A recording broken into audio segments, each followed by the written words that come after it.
Hello, and welcome to Regrets I've Had a Few. I'm Paul Hunter, Artistic Director of Told by an Idiot, and this is a podcast where I talk to friends and colleagues delving into what made them the person they are today. Hello, and welcome. My guest this month is one of Britain's leading disabled theatre makers. He is a writer, director, performer, and activist whose work has been seen at the RSC, the National Theatre, and Shakespeare's Globe. Over the last 30 years, he has remained a playful provocateur with a truly mischievous spirit. Welcome, Simon Startin. Hello, Paul. Welcome, Simon. Hello. Thank you so much for joining us. Thank you for having me. Delightful. Not at all. It's a real delight to catch up. We'll touch on many things over the next half an hour, but I'm going to start where I always start, which is I ask my guests their memories, if they can, of their first theatrical experience, by which I mean the first thing you kind of saw in a live theatre context, whether that's with your family or with the school, and what you recall about that. Oh, it was very exciting. It was at the Birmingham Rep, and I was taken to see Pinocchio, starring none other than Wayne Sleep. Wow. And it was marvellous. I was just blown away by the Pocket Rocket's little dancing on stage. It was fabulous. I've never really recovered from that influence in my acting career. It's been fantastic. It was really good. I think my grandparents took me, who were on my parents, my mother's side. It was very much theatre was something you went to. And and Panto every year. We went to Panto every year, and that was the first one I remember anyway. And it was very good. And I don't think I thought I wanted to be an actor at that point, but I probably wanted to be Wayne Sleep. Well, while we're on the subject of Wayne Sleep, and I've been in Pinocchio. I played Geppetto many years ago. That's enough about me. I'm more interested in Wayne Sleep. Was Wayne Sleep playing Geppetto or Pinocchio? He was Pinocchio. Of course, this was in the 70s, so he was a young Wayne Sleep. Yeah, and hadn't graduated to Geppetto.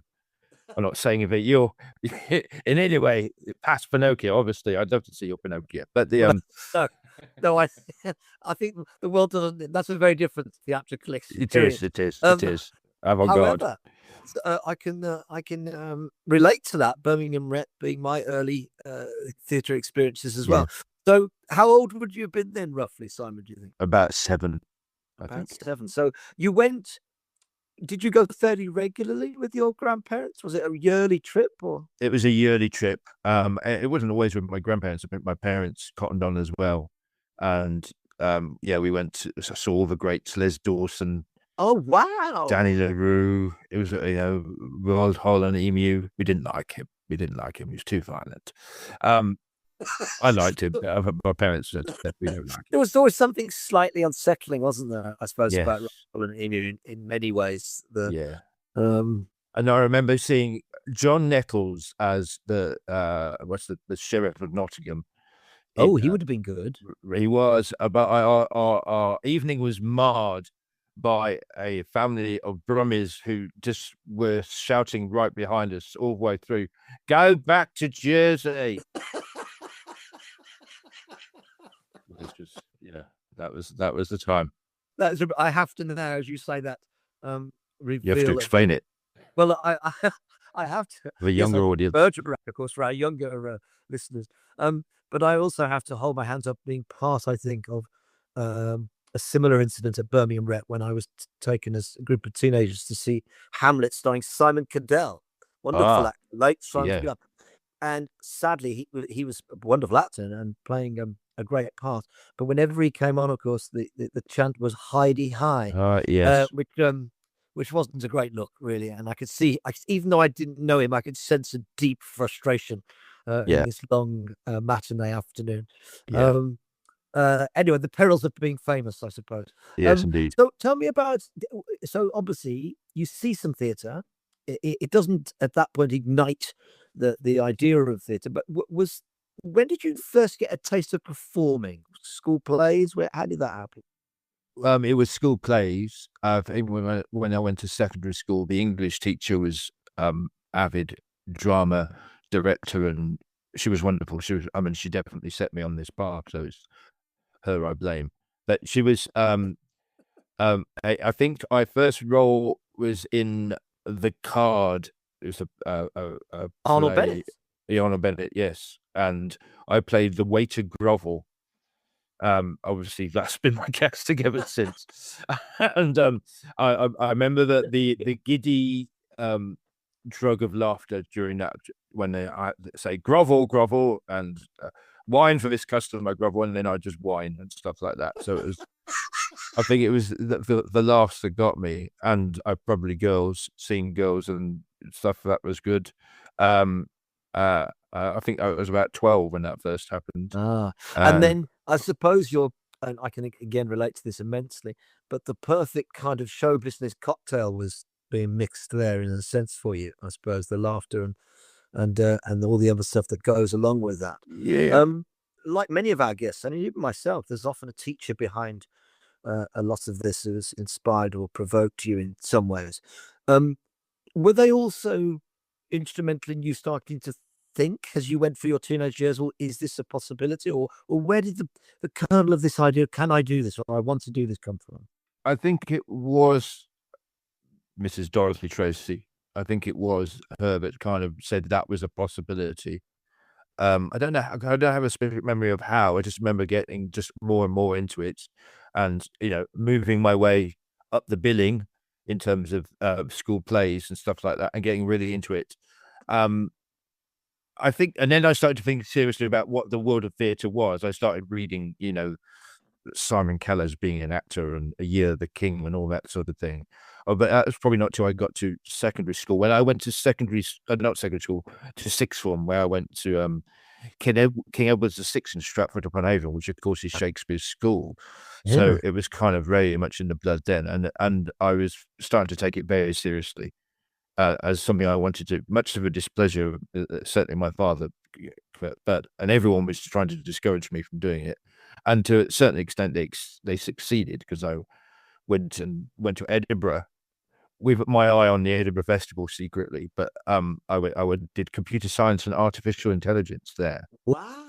Yeah, Science? so Wow, I didn't know that about you. That's extraordinary. I'd be well into AI. So were you was that a feeling of, as our parents' generation often said, having something to fall back on, that kind of, I think so. or you were, yeah. I think I agreed with them to a certain extent. Don't think it turned out that I never fell back on it. Well, until recently, when I got a Developing Your Creative Practice grant into looking at AI, but that's another story. That's a whole another podcast. Yes, it is, and one that we should think about. Yeah. But I certainly went to Edinburgh and didn't do much on my degree. I have to say, I spent most of my time in the Bedlam Theatre in Edinburgh, just doing everything I could do. And it's been a more internecine, bitchy, cliquey environment you could not imagine than the Edinburgh University Theatre Company at that time. And I was a receiver of hate and probably the deliverer of hate during that time as well. The place was amazing, seed bed for artists, really, and quite a few people have gone on from there to do things. And because it was completely student run. We decided everything that went on there, accounts, cleaning the toilets, everything, and it was a marvelous, horrible place, and it was great. Well, I can only imagine some of the productions and some of the evenings and late early mornings that went on at the Bedlam Theatre. So you do that degree. Again, I'm asking another question, I suppose, about, and there might not have been a specific point, but at what point do you go, I want to give this a shot? I'm going to give this to go professionally. I think during Edinburgh, I got the safety net of a degree. Yeah. And then came out in the middle of a recession, so there wasn't any computer jobs at that time in 1991. Yeah. So I happily was thwarted in possibly getting a safe job and never looking back. My bank balance obviously disagrees with that, but I came out and I moved to London and did a bit of Finnish theatre. At the White Bear in Kennington. Yes. And then I auditioned for 3 drama schools. And there's a tale in that, actually. It was quite interesting because I'm hopefully changing attitudes. But I remember auditioning for 3 drama schools, Drama Studio, East 15 and Welsh College. Drama Studio took me aside in the audition and said, we definitely have you, but you're disabled, so we're not going to. Wow. It was blatant as that in those days. No. East 15 gave me a place, but it said, we sort of said you have to be cured by September, which basically meant I had to do lashings of Alexander tick, which they thought would cure me, how little their medical knowledge stretched to. But then Welsh College said just to turn up and do your thing, and that was the best place for me because they weren't so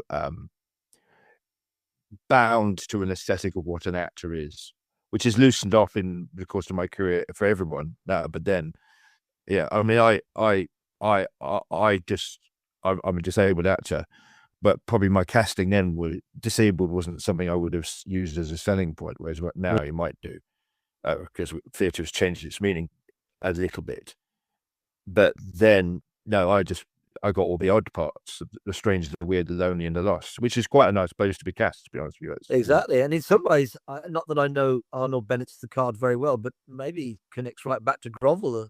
Indeed. Yeah. In fact, I'm available for Grovel anytime if anyone wants to. Anyone reviving The Card? Revive on demand. Simon is happy to return to the role. I say it all. I think there's nuances I missed in the first time. I think there's much to explore. But I suppose also, in a sense, and knowing you well and chatting to you over the years, you go to that drama school, but presumably there's no one else like you in that drama school either. No, there wasn't. In fact, when I left, I heard a rumor because I went to the postgrad there, and the rumor I discovered later on was that, and it was circulating later amongst the third years for a different course, so didn't actually bother to actually ask me the question. And apparently I'd been allowed into the drama school because I'd had a car accident just before, and they felt sorry for me, but they couldn't let me say no to me. that was the rumor that went around then. I'm just like, I mean, there's always over the years absurdisms that crop up where people want they want to know the story. This is the problem with disabled artists is disability as a story trumps all stories. Yeah. And that's people you want to escape that, but you have to sort of embrace it and turn it on its head in order to survive in it. But that's essentially what it trumps interesting use of the word now, isn't it? But yeah. No, it's and also, well, we'll talk more of how things you feel maybe things have changed or not changed or whatever as it moves on. But you come out of Welsh College. At what point do you become involved with companies like Grey Eye? Where does that happen in this journey? Almost immediately. I came out of drama school. I think I did another fringe play in a wonderful place called the Arch Threshold in Paddington, which was run by the little-known Rufus Norris at the time. Yes. And that did something there. And then I auditioned. I auditioned on this. This is kind of a very bizarre story, which I won't go into the full details of it. But my mother died, and 3 days later, I had 2 auditions, and I got both of them, and that get me off my career for the next year, 3 or 4 years. So Grey Eye was one of them because they were doing Ubu, which was kind of a seminal production in disability theatre, I think. Yeah. Disabled people behaving extremely badly. For money. That's a good title for something. Yeah, listen, yeah, I should do that one as well. So did that because obviously you do, you cross many mediums, you do many things, you're obviously a great performer, but was it around also working and collaborating with different people, within Grey Eye? Was this where the kernels of maybe writing and stuff, or had you already written things? Almost certainly, yeah, definitely it was, because I discovered Buffon in that show, and thrived in it and loved it, and also saw this is a way of framing disabled people where we take this narrative which we can't escape from and kind of throw it in the faces back at them. So you're in a very powerful position as a Buffon, and that's a great place for a disabled person to be. So that has completely been a through line in my work, and I think I'd started off as at least initially, the first piece I did was a Buffon piece around disability called Revolting, which told the story of happenstance, the cripple that Christ never cured. He turned up late and Christ had died on the cross. He said, what the fuck am I supposed to do now? and he gets reincarnated through the generations in various forms of disability, trying to get cured. And it was satirizing the able-bodied need to cure us, whereas very often we just want to cure able-bodied people of the ideas rather than the other way around. And that was a big success. But that was a writer being a bouffon. And subsequent work I've done on my own, and like with Caroline Horton, for example, Caroline did a piece called Islands, which was, again, the writer was as much the bouffon as the performers were during that. Well, also, we've talked about this before, and I've mentioned it with Caroline, and having worked with not just yourself, but other actor John Biddle, people who were in that show, and directed by the brilliant Omar, of course, who I was lucky enough to work with last year in Rhinoceros. And I, as you know, I absolutely adored it because certainly at that time, you don't get the chance very often to see bouffon in this country. It's obviously much more known as a form in Europe. So for me to see that level of play with and anarchy and satire and grotesquerie, as you say, and power was wonderful. But inevitably, because of the way the British theatrical establishment was then, maybe it's changed a little bit. I don't think they knew how to take it or respond to it. Was that the case with Islands? Oh, with Islands, certainly there was. It partly suffered from some very confusing marketing of the show at the time. I won't name names, but it was a bit confused the audience. So we got the wrong audience initially anyway. But the national press went for it and hated it with a passion. Really kind of 1-star reviews, which is kind of, it's easy to say this, but you kind of think you're doing something right as a bouffon when that happens. But within kind of a week, the blogosphere came out and absolutely backed it 100%, and we sold out from that point onwards. So it was, it found its right audience, and we knew it was a great show. We just knew it was. Yeah, And also, I think what was so special about it, which again, I suppose is a very, it's an obvious thing to say, but was the kind of confidence of the show. That's what struck me. Yeah. That it requires immense confidence, as all performing does, I suppose, but something about that confidence just shone out in a way, which inevitably some people are going to find unsettling or uncomfortable, which again is the whole point of it. Yeah. I was reading an interview, I don't know where it was from, but this is, I suppose, touching on more your activism, I suppose, where you said if you want to make change, be a constantly dripping tap. And I thought it was a very good way of, presumably you have to be, and for a long time, very, very persistent. Yes, you do. You just have to be a stuck record with people and just until you feel like you're being boring. But my life story, if you like, activism has proved that it does work. The change happens in shifts. It doesn't happen. You spend a long time dripping into infinity, if you like, but eventually something shifts and things start to happen.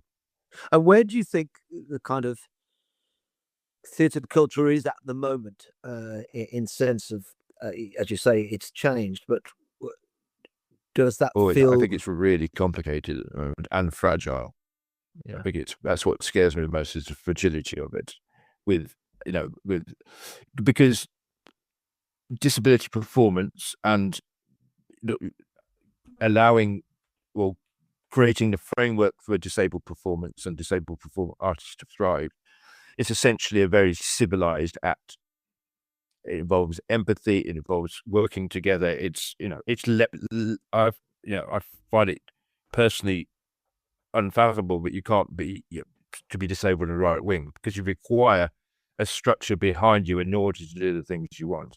So with the rise of the far right, who have been quite clear in their desire to basically regard us as useless eaters and pack us off to the gas chambers as quickly as possible. And I'm not exaggerating that. But reform might be a little bit more dampened down in terms of its major message, but UKIP was out and out coming out with that crap for most of its period. And I fear that maybe there's certainly the structures that allow things to happen. What will be eroded there, but even the current government supposed to be a Labour government, and they're cutting access to work secretly from things, saying we want to support disabled performers, we want to support disabled people into work, but absolutely undermining daily the ability to do that. And people, even like Jenny Seedley and others, people in kind of top of organizations are having their access to work cut, which is absolutely profoundly stupid and kind of crazy, outrageously crazy. But it's kind of a thing of this is what happens when crisis occurs. Is disabled people are like the Aztecs used to sacrifice their children to the gods to appease the gods. Neoliberalism sacrifices disabled people to appease the gods of money, and that's what's happened since 2010, really. So, yeah, and I suppose also not just in an extreme political sense, but theatre, feels at times innately conservative at the moment, and yes, the idea of taking risks and creatively and whatever those creative risks are become harder and harder in a world in which people are terrified of doing anything that sits outside of some safety net, whatever it might be. What do you think that is? Is that financial, or is it actually political in its nature as well? I don't know. It's obviously driven, I think, by a worry about finance and money, but I think it's an interesting thing because I think once people buy into that sense of not taking risk, it kind of seeps across everything. It becomes something that goes into the sort of psyche of people making theatre, and we've always considered ourselves at the Idiots to be, in our own small way, a risk-taking organisation. But I think you suddenly become aware of it at every level sometimes. So I think it's crucial to keep taking risks. And I've always found you a very risk-taking performer, which is why I risky actor. A risky actor. That's what I've always thought of you, Simon. Yes, it's been said before.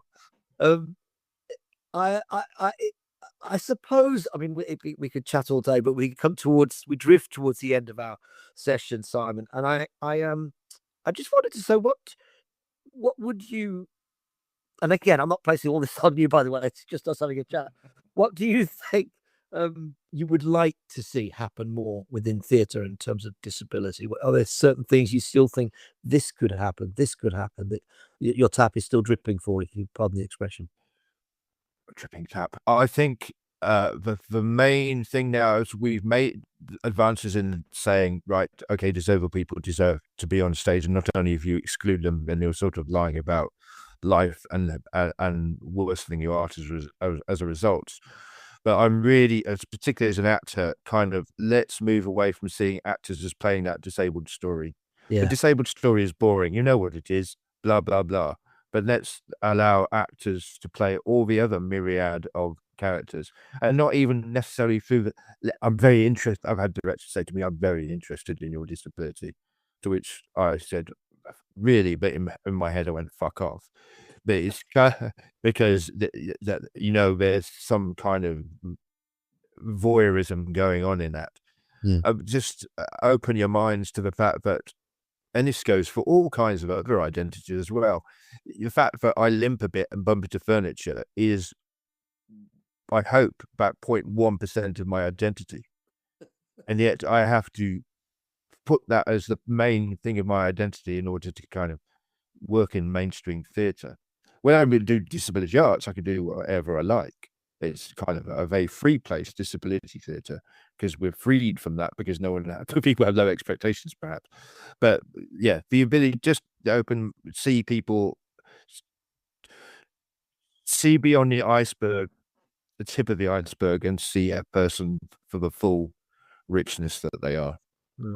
Well, brilliantly and eloquently put, as ever, Simon. We're going to end on something much more trivial, if that's all right. I'm going to ask you seven quick fire questions to which you respond with your first answer, and you can always pass as well if you feel the need. Tom Waits or Nick Cave? Nick Cave. Motorbike or sidecar? Sidecar. Excellent. I always wanted to be in a sidecar. The Yes. Coen brothers or the Safdie brothers? Coen brothers. Hot cross bun or Seminole cake? Hot cross bun. Carol Churchill or Sarah Kane? Cow Churchill. Mastermind or University Challenge? Mastermind. What would your subject be? Theatre. Sports. Perfect. Theatre. From Dionysus to the character in the card. That would be a broad spectrum. Yes. Lauren Hardy or Charlie Chaplin? Lauren Hardy. Excellent. Simon, it's been a joy. I know we're going to meet up soon to start cooking things up, which I'm looking forward to. But thank you so much for joining us. It's been a pleasure. See you soon, Simon. See you soon. Take care.